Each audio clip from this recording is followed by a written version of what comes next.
నమస్తే సఖీ కార్యక్రమానికి స్వాగతం.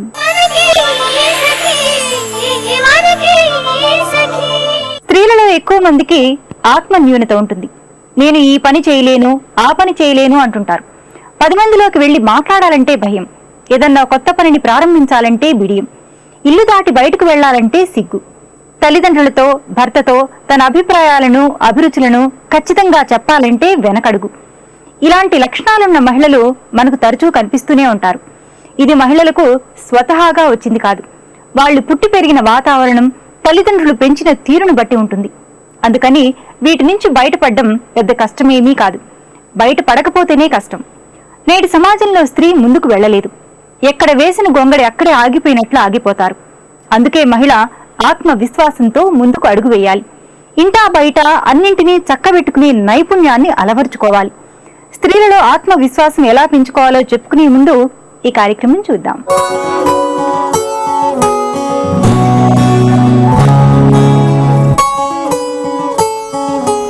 నమస్కారం. మనసుకి ఆనందాన్ని, శరీరానికి ఆరోగ్యాన్ని ఇచ్చే యోగామృతం కార్యక్రమానికి స్వాగతం. ఈ రోజు మన యోగామృతం కార్యక్రమం ఎస్ఆర్ నగర్ లో ఉన్న కైవల్య యోగా ఇన్స్టిట్యూట్ లో ఉన్నామండి. మరి మనతో పాటు యోగా ఎక్స్పర్ట్ కిరణ్మయి గారు ఉన్నారు. సో కిరణ్మయి గారు యోగాకి సంబంధించి ఈ రోజు మనకి ఏం నేర్పించబోతున్నారో కనుక్కుందాం.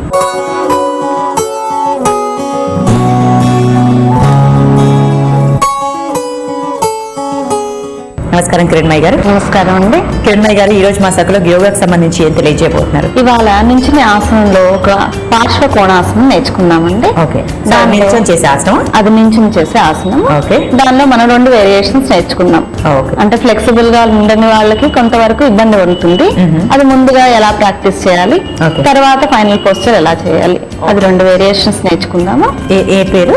పార్శ్వ కోణాసనం. పార్శ్వ కోణాసనం. పార్శ్వ అంటే ఒకవైపు, కోణము అంటే యాంగిల్ వస్తుంది. ఫైనల్ పోస్చర్ ఒకవైపు యాంగిల్ వస్తుంది. ఒక ఆసనము. ఇంకొకటి రిలాక్సేషన్ టెక్నిక్ నేర్చుకున్నామండి. ఇంతవరకు మనం ఆసనాలు నేర్చుకుంటూ ఉన్నాము. ఆసనాలు సాధన చేసిన తర్వాత కొంచెం రిలాక్సేషన్, విశ్రాంతి అనేది అవసరం. క్విక్ రిలాక్సేషన్ టెక్నిక్, ఇమ్మీడియట్ గా రిలాక్స్ అయిపోతుంది 5 నిమిషాల్లో. ఓకే, సరే. మరి ఆసనం మొదలు పెడదాం. ఇప్పుడు మనం క్విక్ రిలాక్సేషన్ టెక్నిక్ చేద్దామండి. నెమ్మదిగా వెళ్ళకిల్ల పడుకోండి. వీపు మీదుగా కాళ్ళ మధ్యన ఒక అడుగున్నర దూరం తీసుకొని, ఇంకా చాలా 2 చేతులు నడుము నుంచి ఒక అరడుగు దూరంలో, అరచేతులు ఆకాశం వైపుకి, పూర్తిగా శరీర భారం అంతా నేల మీద వేస్తూ శరీరాన్ని పూర్తిగా విశ్రాంతి పరచండి. పూర్తిగా అన్ని మజిల్స్ ని, జాయింట్స్ ని లూజ్ చేయండి. ఎటువంటి టెన్షన్ లేకుండా మజిల్స్ లో నెమ్మదిగా మీ శ్వాస వైపుకి ధ్యాస మరల్చండి. మీరు శ్వాస తీసుకున్నప్పుడు పొట్ట పైకి ఉబ్బుతూ, శ్వాస వదులుతున్నప్పుడు లోపలికి వెళుతూ ఉంటుంది. ఎటువంటి శ్వాసలో మార్పులు చేయకుండా శ్వాసని మాత్రం గమనిస్తూ ఉండండి. నెమ్మదిగా శ్వాస తీసుకుంటూ పొట్ట నిండా గాలిని నింపుతూ బాగా ఉబ్బించండి. శ్వాస వదులుతూ నెమ్మదిగా పొట్ట లోపలికి ఇలా కాన్షియస్ గా నెమ్మదిగా ఒక 5-6 రౌండ్లు శ్వాసతో పాటుగా పొట్ట యొక్క కదలికల్ని చేస్తూ ఉండండి. Deep abdominal breathings. నెమ్మదిగా ఒక శ్వాస తీసుకొని దీర్ఘ శ్వాస వదులుతూ ఒక అకారం ఉచ్చరించండి. అకారం యొక్క తరంగాలు శరీరం అంతా వ్యాపిస్తూ మీ యొక్క విశ్రాంతిని పెంపొందిస్తూ ఉంటాయి. దీర్ఘ శ్వాస తీసుకోండి. నెమ్మదిగా అకారం ఉచ్చరించండి.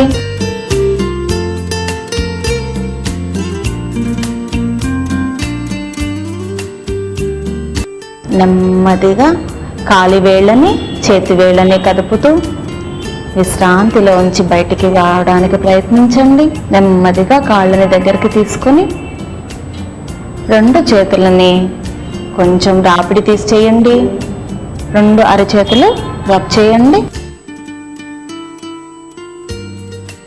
నెమ్మదిగా అరచేతుల్ని కళ్ళ మీద ఉంచండి. కనుగుడ్లకి స్పృశించకుండా ఆ వెచ్చదనంతో మీ కళ్ళని విశ్రాంతి పరుస్తూ అరచేతులు చూస్తూ కళ్ళు తెరవండి. నిదానంగా ఒక పక్కకి తిరిగి లేచి కూర్చోండి. ఇప్పుడు మనం పార్శ్వ కోణాసనం చేద్దాం. నేను ఒకసారి చేస్తాను, ప్రశాంతి చూసిన తర్వాత చేతురుగా. నెమ్మదిగా మ్యాట్కి ఒక పక్కగా నిల్చుని వీలైనంత కాళ్ళు దూరం తీసుకోవాలి. 1 మీటర్ నుంచి 1.5 మీటర్. నెమ్మదిగా ఎడమ పాదాన్ని ఎడమ పక్కకి తిప్పి మోకాల్ని 90 degrees యాంగిల్లోకి తీసుకోండి. ఎల్బో మోచేతిని మీ తొడ మీద ఉంచి నెమ్మదిగా శ్వాస తీసుకుంటూ చేతిని తల మీదుగా తీసుకుని చేతి వేళ్ళని చూడడానికి ప్రయత్నించండి. 2 పాదాలు కూడా 2 నేలకి తాకుతూ ఉండాలి. కుడి కాలుని ఎట్టి పరిస్థితుల్లో వంచకుండా ఉండడానికి ప్రయత్నించండి. సాధారణ శ్వాసతోటి వీలైనంత సమయం ఉండండి. నెమ్మదిగా శ్వాస వదులుతూ చేతి కిందకి, మోకాల్ని తిన్నగా ఉంచి పాదం మార్చి 2 కాళ్ళని దగ్గరికి తీసుకోవాలి. ఎవరికైతే ఫ్లెక్సిబిలిటీ ఉండదో బిగినర్స్ చేయడానికి ఉపయోగపడుతుంది. పార్శ్వకోణాసన ఫైనల్ పొజిషన్ చూద్దామండి. నెమ్మదిగా కాళ్ళ మధ్యన మీటర్న్నర దూరం తీసుకోండి. నెమ్మదిగా కుడి పాదము కుడి వైపుకి తిప్పండి. కుడి మోకాల్ని 90 degreesకి వంచి మీ యొక్క ఛాతీని మీ యొక్క తొడపైన రెస్ట్ చేస్తూ కుడి అరచేతిని పాదం పక్కగా ఉంచడానికి ప్రయత్నించండి. ఇప్పుడు శ్వాస తీసుకుంటూ నెమ్మదిగా ఎడమ చేతిని తల మీదుగా మీ చేతి దండాలు చెవులకి తాకే విధంగా ఉంచండి. వీలైతే నెమ్మదిగా చేతి వేళ్ళని చూడడానికి ప్రయత్నిస్తూ సాధారణ శ్వాసలో ఉండడానికి ప్రయత్నించండి. నెమ్మదిగా శ్వాస వదులుతూ చేయి కిందకి, కాలుని తిన్నగా ఉంచుతూ చేతిని రిలీజ్ చేసి పాదం ముందుకు తీసుకుని నెమ్మదిగా 2 కాళ్ళని దగ్గరికి తీసుకోవాలి. ఇప్పుడు మనం చేద్దాము ప్రశాంతి.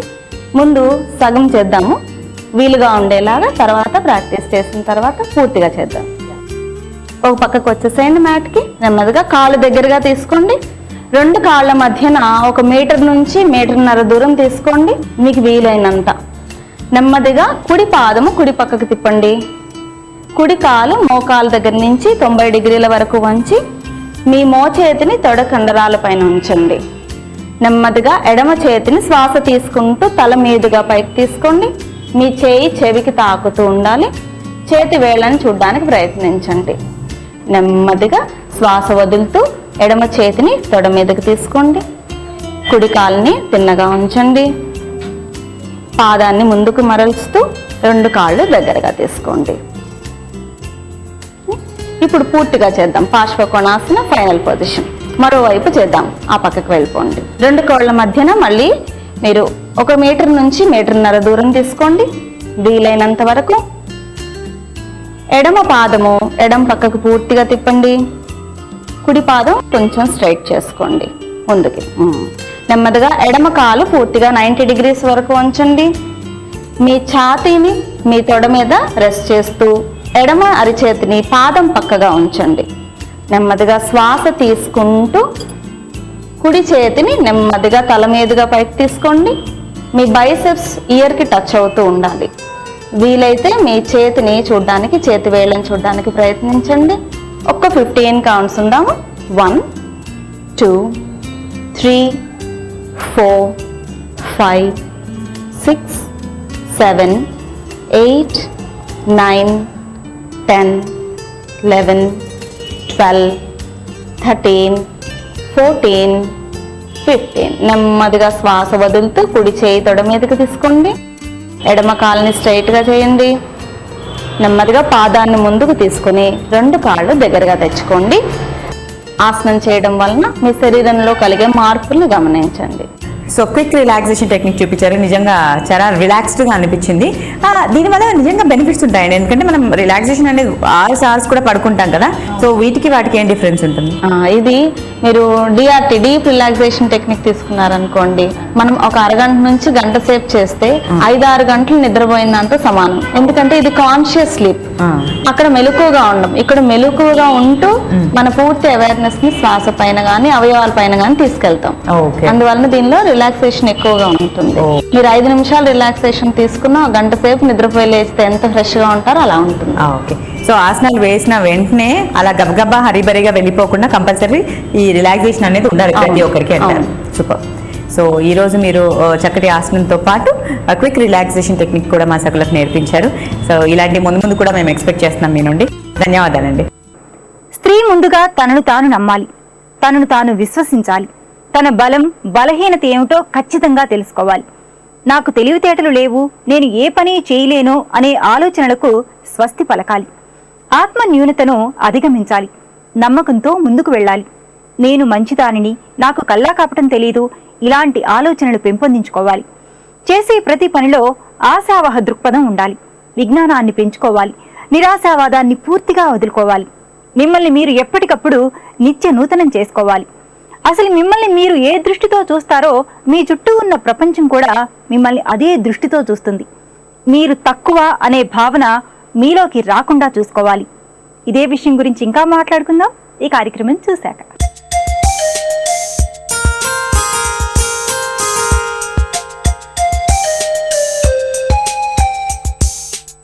నమస్కారం. పండంటి పాపాయి కార్యక్రమానికి స్వాగతం. ఈ రోజు మనతో పాటు ఉన్నారు ప్రముఖ గైనకాలజిస్ట్ డాక్టర్ శ్రీరంజని గారు. మరి సకులు రాసే సమస్యలకు చాలా చక్కటి సలహాలు, సూచనలు తెలియజేస్తున్నారు. ఆ వివరాలు ఏంటో వారిని అడిగి తెలుసుకుందాం. నమస్కారం డాక్టర్ గారు. నమస్తే. ఎలా ఉన్నారు? బాగున్నాను. ఓకే డాక్టర్ గారు, ఈ రోజు మనకు ఒక సఖీ లెటర్ రాస్తే చదవమంటారా? నమస్కారం డాక్టర్ గారు, నా పేరు పద్మ. నేను ఈ ఉత్తరం వైజాగ్ నుంచి రాస్తున్నాను. నాకు పెళ్ళై సంవత్సరం అయింది. ఇప్పుడు నాకు 4వ నెల. ఉమ్ము నీరు తక్కువగా ఉంటే పిల్లలకు ప్రాబ్లం అని నా ఫ్రెండ్స్ చెప్పారు. అయితే ఉమ్ము నీరు ఎంత ఉండాలి, మరి తక్కువగా ఉంటే ట్రీట్మెంట్ ఏ విధంగా ఉంటుందో తెలియజేస్తారా అంటూ రాశారండి. ఉమ్ము నీరు గురించి తెలుసుకోవాలంటే అసలు ఉమ్ము నీరు అనేది అంటే పిండంని చూసుకున్నట్టయితే గర్భాశయం లోపల పిండము ఒక నీటి సంచిలో పదిలంగా ఉంటుంది. ఆ నీరు ఏదైతే పిండం చుట్టూ ఉంటుందో దాన్నే ఉమ్ము నీరు అంటాం అనమాట. ఈ ఉమ్ము నీరు చూసినట్టయితే 98% వాటర్, 2% అంటే సాలిడ్ సబ్స్టెన్సెస్ ఉంటాయి, అంటే ప్రోటీన్స్, ఎంజైమ్స్ అవన్నీ. ఈ ఉమ్ము నీరులో ఇప్పుడు మనం బేసిక్గా ఉమ్ము నీరు ఇంపార్టెన్స్ ఏంటి అంటే ఉమ్ము నీరు చూసుకున్నట్టు ఈ బయట వాతావరణం నుండి పిండంకి ప్రొటెక్షన్. అంటే ఇప్పుడు మనం మోస్ట్ ఆఫ్ ద పేషెంట్స్ అడుగుతూ ఉంటారు, మేడం ఇటు సైడ్ పడుకుంటుంటే కొద్దిగా బిడ్డ పుచ్చుకున్నట్టు అవుతా ఉంది, అంటే అటు ఇటు తిరుగుతున్నప్పుడు చేయి దాకింది, బేబీకి ఏమైనా ప్రమాదం ఉంటుందా, ఇలాంటి క్వశ్చన్స్ అన్నీ వస్తూ ఉంటాయి. అట్లా చూసుకున్నప్పుడు ఇప్పుడు అంటే ఇప్పుడు మనం ఒక ప్రెగ్నెంట్ ఉమెన్ని చూసుకున్నట్టయితే చర్మం కింద 4 లేయర్లు ఉంటాయి. దాని కింద గర్భసంచి, ఆ గర్భసంచి కండరాలు 3 లేయర్స్, 3 లేయర్స్ అనమాట. ఆ 3 లేయర్స్ కింద ఈ ఉమ్ము నీరు, ఈ ఆమ్నియాటిక్ క్యావిటీ అనేది ఉంటుంది. మోస్ట్ సెకండ్ ఇంపార్టెంట్ అంటే దీనికి ఉన్న ఇంకో ప్రాధాన్యత ఏంటి అంటే బేబీ ఊపిరితిత్తులు సరిగ్గా ఎదగడానికి హెల్ప్ చేస్తుంది. ఓకే డాక్టర్ గారు, మరి అసలు ఉమ్ము నీరు ఎంత ఉండాలి, ఎలా తెలుస్తుంది ఉమ్ము నీరు ఎంత ఉందన్నది? బేసిక్గా ఇప్పుడు ఉమ్ము నీరు ఇంత అనేది అంటే ఒక్కొక్క పీరియడ్లో ఒక్కొక్క లాగా ఉంటుంది అనమాట. అంటే ఇప్పుడు లైక్ ఫస్ట్ బేసిక్గా ఉమ్ము నీరు ఎంత ఉండాలని చెప్పే కంటే ముందు ఎలా తయారవుతుందో చెప్తాను. ఈ ఉమ్ము నీరు అనేది అర్లీ అంటే లేత పిండం ఉన్నప్పుడు ఎంబ్రియో నుండి సెక్రీట్ అవుతుంది. నెలలు ఎదిగే కొద్దీ ఆమ్నియాటిక్ మెంబ్రెయిన్స్ అంటే పిండం చుట్టూ ఉండే ఆమ్నియాటిక్ మెంబ్రెయిన్స్ ఆమ్నియాన్, కోరియాన్ అని ఉంటాయి అనమాట. దాని నుండి సెక్రీట్ అవుతుంటుంది. అది మెటర్నల్ బ్లడ్ లో ఫిల్టర్ అయ్యి క్యావిటీకి వచ్చినాక బేబీ మింగుతుంది అనమాట. బేబీ మింగినాక అది బేబీ మింగింది బేబీ యూరిన్ ద్వారా బయటకు వస్తుంది. ఇది విషియస్ సైకిల్ అంటే కంటిన్యూస్ సైకిల్ అనమాట. సో ఉమ్ము నీరు అలా స్టోర్ లాగా ఉండదు, ఎవ్రీ టైం అది ఫ్రెష్ గా తయారవుతూనే ఉంటుంది. డాక్టర్, మరి ఏ ఏ సందర్భాల్లో ఉమ్ము నీరు తక్కువగా ఉండే అవకాశం ఉంటుంది? ఒకవేళ ఉమ్ము నీరు తక్కువగా ఉంటే ట్రీట్మెంట్ ఏ విధంగా ఉంటుంది? ఉమ్ము నీరు తక్కువ అంటే ఇప్పుడు కొన్ని సందర్భాలు బిడ్డ సరిగ్గా ఎదగనప్పుడు, అంటే ఇంట్రా యూట్రైన్ గ్రోత్ రెస్ట్రిక్షన్ సరిగ్గా ఎదగనప్పుడు, ఆ యూరినరీ ట్రాక్ లో ఏమన్నా అంటే ఆ ట్రాక్ లో ఏదైనా అబ్స్ట్రక్షన్ ఉన్నప్పుడు ఉమ్ము నీరు అనేది తగ్గుతుంది. అంటే కిడ్నీస్ సరిగ్గా ఎదగకపోవడము, లేకపోతే ఆ యూరేటర్స్ లో కొద్దిగా చిన్న వాల్వ్స్ లాగా అంటే అబ్స్ట్రక్షన్ ఉంటుంది. అలా ఉన్నప్పుడు రావాల్సినంత అడిక్వేట్ యూరిన్ రాదు. అయ్యేసరికి ఇండైరెక్ట్గా ఉమ్ము నీరు తగ్గుతూ ఉంటుంది. నెలలు ఎదిగే కొద్దీ ఉమ్ము నీరు తగ్గుతూ ఉంటుంది అనమాట. నెక్స్ట్ ఇది నెలలు నిండిపోయిన పిండాలు, అంటే కొంతమందికి నెలలు నిండినా కూడా కాన్పవ్వదు కదా, అలాంటి వాళ్ళకు మనం నొప్పులు రావడానికి ఇంజెక్షన్స్ పెట్టి డెలివరీ చేస్తాం. నెలలు నిండినాక కూడా ఇంకా కాన్పు వస్తుంది అంటే నొప్పులు వస్తాయని వాళ్ళు ఇంట్లో ఉండిపోయినారు అనుకోండి, సడన్గా అసలు సివియర్ లెస్ దెన్ 2 సెంటీమీటర్స్ ఉండి బేబీ ఇంకా అలానే వదిలేస్తే చనిపోయే అవకాశాలు కూడా ఉంటుంది. అంటే నెలలు నిండిపోయినాక అసలు సడన్ డ్రాప్ అనమాట, ఉమ్ము నీరు అనేది సడన్గా తగ్గిపోతూ ఉంటుంది. ఇంకా కొన్నిసార్లు మెడిసిన్స్, ఈ పెయిన్ కిల్లర్స్ వాడడము, మదర్కి బీపీ ఉందని చెప్పి ఏసీ ఇన్హిబిటర్స్ కొన్ని టాబ్లెట్స్ ఉంటాయి, ఆ టాబ్లెట్స్ పెట్టినప్పుడు కూడా ఉమ్ము నీరు తగ్గుతూ ఉంటుంది. సో ఎప్పుడైనా రెగ్యులర్గా ఇప్పుడు బీపీ ఉన్న మదర్కి లేకపోతే పోస్ట్ డేట్ అంటే నెలలు నిండిపోయిన బేబీ చూసుకున్నట్టయితే ఆ మాయ అనేది సరిగ్గా రక్త ప్రసారం ఉండక ఉమ్ము నీరు తగ్గిపోతూ ఉంటుంది. సో అంటే ప్రాబ్లం ఏందో తెలుసుకుంటే దాని తగ్గట్టు ట్రీట్మెంట్ ఇవ్వడం జరుగుతుంది. ఓకే. కొంతమందికి అన్ని బాగున్నాయి అంటే ప్రొడక్షన్ అన్ని బాగుంటుంది కానీ బట్ స్టిల్ మెంబ్రెయిన్స్ లీక్ అవుతుంది. అంటే కొన్నిసార్లు వాళ్ళు సడన్ ట్రావెలింగ్స్ జర్నీస్ అట్లా చేసినప్పుడు లేదా ఇంకేదన్నా పని చేసినప్పుడు ఆ మెంబ్రెయిన్స్ అనేది సడన్ గా రప్చర్ అవుతుంది. రప్చర్ అయ్యి లీక్ అవుతూ ఉంటుంది ఫ్లూయిడ్, రప్చర్ ఆఫ్ మెంబ్రెయిన్స్. ఇలా ఉన్నప్పుడు కూడా అన్ని బాగుండి కూడా ఉమ్ము నీరు కాన్స్టెంట్ గా తగ్గిపోతూనే ఉంటుంది. డాక్టర్ మరి ఇప్పుడు ఉమ్ము నీరు తక్కువగా ఉంటే మదర్కి ఎలాంటి ప్రాబ్లమ్స్ వస్తాయంటారు? సార్ అంటే ఉమ్మునీరు తక్కువ ఉన్నప్పుడు మనం మదర్ కంటే ఎక్కువ బేబీ గురించి భయపడతాం. అంటే ఈ ఉమ్మునీరు తగ్గిపోవడంతో అంటే అదే లేత నెలలు అంటే 20 వారాల కంటే ముందు ఇట్లా ఉమ్మునీరు తక్కువ కనుక ఉంటే సడన్ గా స్పాంటేనియస్ అబార్షన్స్ అయిపోవడము, ఊపిరితిత్తులు సరిగ్గా పెరగవని దాంతో ఫీటల్ డిస్ట్రెస్ అంటే బేబీకి ఐసీయూలో పెట్టాల్సిన అవసరం రావడము ఇవన్నీ ఉంటాయి. బేబీ ఎక్కువసేపు ఇట్లా కాళ్ళు ముడుచుకొని ఉండడంతో అది అంటే కొద్దిగా ఎక్కువ రోజులు అలానే వదిలేస్తే కాంట్రాక్చర్స్ అంటే బేబీ ఇట్లా అతుకుల్లాగా తయారవుతాయి, చేతులు అతుకుల్లాగా కాంట్రాక్చర్స్ అంటాం అనమాట. డిఫార్మిటీస్ అంటే కాళ్ళు కూడా ఇలా వంకరపోయినట్టు ఉంటాయి. తర్వాత డెలివరీ తర్వాత మళ్ళీ వాటికి ఫిజియోథెరపీ, ఆర్థోపెడిక్ ట్రీట్మెంట్ అవన్నీ అవసరం పడతాయి. సిటీవి అని కంజనైటల్ టాలిపస్ అంటాం అనమాట. సో అలాంటి డిఫార్మిటీస్ ఇంకా సరిగ్గా తిరిగే మూమెంట్స్ ఉండవు కాబట్టి అబ్నార్మల్ ప్రజెంటేషన్స్ అంటే బేబీ కాలుతో ఉండడము లేకపోతే ట్రాన్స్వర్స్ లై దీని మూలంగా సిజేరియన్ సెక్షన్ అవ్వడం అవన్నీ జరుగుతాయి. డైరెక్ట్ ఊపిరితిత్తులు సరిగ్గా ఎదిగినాయా లేదా చూసుకొని డెలివరీ ప్లాన్ చేసుకుంటాం. అదే 34 నుండి 37 వారాల మధ్యలో ఉన్నట్టయితే బేబీ నిజంగా సివియర్ ఆలిగో అంటే లెస్ దెన్ 2 సెంటీమీటర్స్ అంటే బాగా తగ్గుతూనే డెలివరీ ప్లాన్ చేయాలి.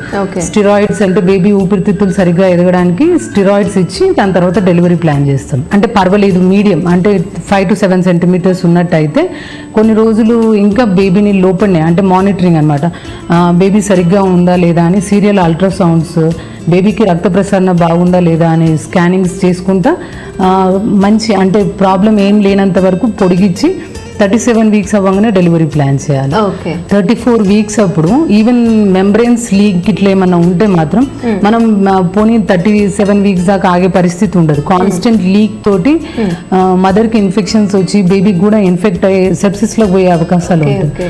అలాంటప్పుడు మాత్రం స్టిరాయిడ్స్ ఇచ్చి యాంటీబయాటిక్ కవరేజ్ ఇచ్చుకొని స్టిరాయిడ్స్ బేబీ లంగ్ మెచ్యూరిటీ కోసం అనమాట. ఆ స్టిరాయిడ్స్ ఇచ్చినాక ఒక 48 అవర్స్ వరకు మంచి యాంటీబయాటిక్ కవర్ పెట్టుకొని దాని తర్వాత డెలివరీ ప్లాన్ చేస్తే బేబీ యూజువల్లీ బాగుంటారు. ఓకే డాక్టర్, మరి ఉమ్ము నీరు తక్కువగా ఉన్నప్పుడు ఎటువంటి కేర్ తీసుకోవాలో అలాగే దీనికి సంబంధించిన ట్రీట్మెంట్ విధానాలు కూడా మా సకులకు చాలా చక్కగా తెలియజేశారు. మీకు ధన్యవాదాలు. నమస్తే. చిరునవ్వును మించిన సాన్నిహిత్యం లేదు, చిరునవ్వును మించిన స్నేహితులు లేరు. అదే మిమ్మల్ని 10 మందికి దగ్గర చేస్తుంది, మీ అందానికి నగిశీలు చెక్కుతుంది. నా వారు, నా కుటుంబం, నా పిల్లలు, నా ఉద్యోగం లాంటి పరిధిని మించి ఆలోచించటం మొదలైతే మీరు ఉన్నత లక్ష్యం వైపు పయనిస్తున్నట్లే. మంచి అభిరుచులు మనశ్శాంతినిస్తాయి. మీ పనిలో మాటలో నిజాయితీ మీకు మంచి వ్యక్తిత్వాన్ని తీసుకొస్తుంది. మీ ప్రవర్తన మీలోని గొప్పతనాన్ని మిగిలిన వారికి పరిచయం చేస్తుంది. గర్వం లేకపోవడం, కోపం, అసూయ లాంటి వాటికి దూరం అయితే మీకు తెలియకుండానే మీరు మంచివాళ్లుగా గుర్తింపు పొందుతారు. స్త్రీలు పనిలోనే కాదు, తోటి మనుషులతో కూడా అవసరాన్ని బట్టి అవకాశాన్ని బట్టి ముందుకు వెళ్ళగలగాలి. మిమ్మల్ని మీరు ప్రేమించుకోవాలి. ఏమంటారు? సరే, మరి వాళ్ళ సఖీ కార్యక్రమాలపై మీ అభిప్రాయాలు సూచనలు మాకు తెలియజేస్తారు కదూ. మా చిరునామా Sakhi, ETV, Ramoji film city, Hyderabad 501512. మా ఫోన్ నెంబర్ 04023556540. మా ఇమెయిల్ ఐడి sakhi@ttv.co.in. రేపటి మీ సఖీలో మళ్ళీ కలుసుకుందాం. నమస్తే.